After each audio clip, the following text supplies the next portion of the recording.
বয়স মাত্র ১৩। এখনও অভিনয়ে পা রাখেননি বলিউডের আলোচিত জুটি অভিষেক ঐশ্বরিয়ার কন্যা আরাধ্যা। তবু বিনোদন দুনিয়ায় আলোচনার বিষয় হয়ে উঠেছেন আরাধ্যা, কারণ তিনি অমিতাভ বচ্চনের নাতনি, অভিষেক ও ঐশ্বরিয়া রায় বচ্চনের মেয়ে। তবে এবার তাকে নিয়ে ভুল বিভ্রান্তিকর খবর ছড়িয়ে দেওয়ার অভিযোগে দিল্লি হাইকোর্টের দ্বারস্থ হয়েছেন আরাধ্যা। অভিযোগ, আরাধ্যা বচ্চনের স্বাস্থ্য সংক্রান্ত নানান ভুয়া বিভ্রান্তিকর খবর নেট দুনিয়ায় বিভিন্ন ওয়েবসাইটে ঘুরে বেড়াচ্ছে, আর সেই কারণেই আদালতের দ্বারস্থ হয়েছেন তিনি।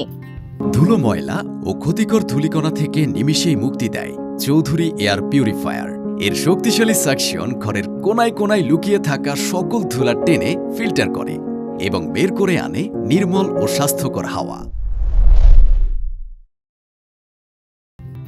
বার অ্যান্ড বেঞ্চের রিপোর্ট অনুযায়ী ১৩ বছরের এই কিশোরী আবেদনের ভিত্তিতে তার সম্পর্কে মিথ্যা তথ্য ছড়ানোর অভিযোগে সংক্ষিপ্ত রায়ের প্রেক্ষিতে দিল্লি হাইকোর্ট একটি নোটিশ জারি করেছে।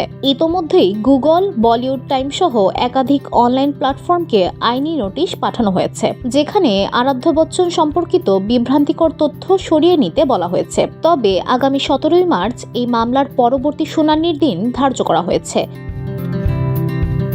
এর আগে এই মামলায় ২০২৩ সালের এপ্রিলে Delhi high court search engine Google সহ বেশ কিছু ওয়েবসাইটকে আরাধ্যা সংক্রান্ত সমস্ত বিভ্রান্তিকর তথ্য ও ভিডিও সরিয়ে নিতে বলা হয়। অভিযোগ, নেট দুনিয়ায় আরাধ্যা গুরুতর অসুস্থ বা মারা গেছেন বলে মিথ্যা দাবি করে প্রতারণামূলক একাধিক ভিডিও রয়েছে, সেগুলো সরিয়ে ফেলার নির্দেশ দিয়েছিল আদালত। তবে তারপরেও অনলাইনে এখনও তাকে নিয়ে বেশ কিছু বিভ্রান্তিকর তথ্য বয়ে গেছে বলে আদালতকে জানিয়েছেন আরাধ্যা।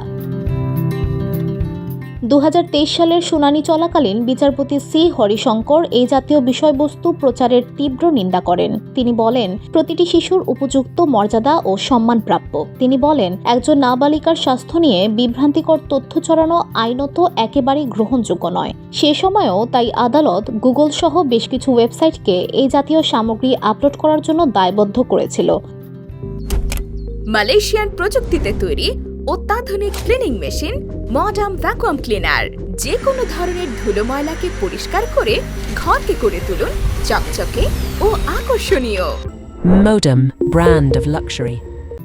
এমনকি ভবিষ্যতে এ ধরনের ভিডিও সরিয়ে ফেলার নির্দেশ দিয়েছিল। এদিকে ইতোমধ্যে কেন্দ্রীয় সরকারের তরফেও অনলাইন বিষয়বস্তুতে সীমাবদ্ধতা চিহ্নিত করে বেশ কিছু নির্দেশিকা দেওয়া হয়েছে। এমনকি গুগলকেও নিয়ন্ত্রক কাঠামো মেনে চলার আইনি দায়িত্বের কথা স্মরণ করিয়ে দেওয়া হয়েছিল। VOD Bangla news desk.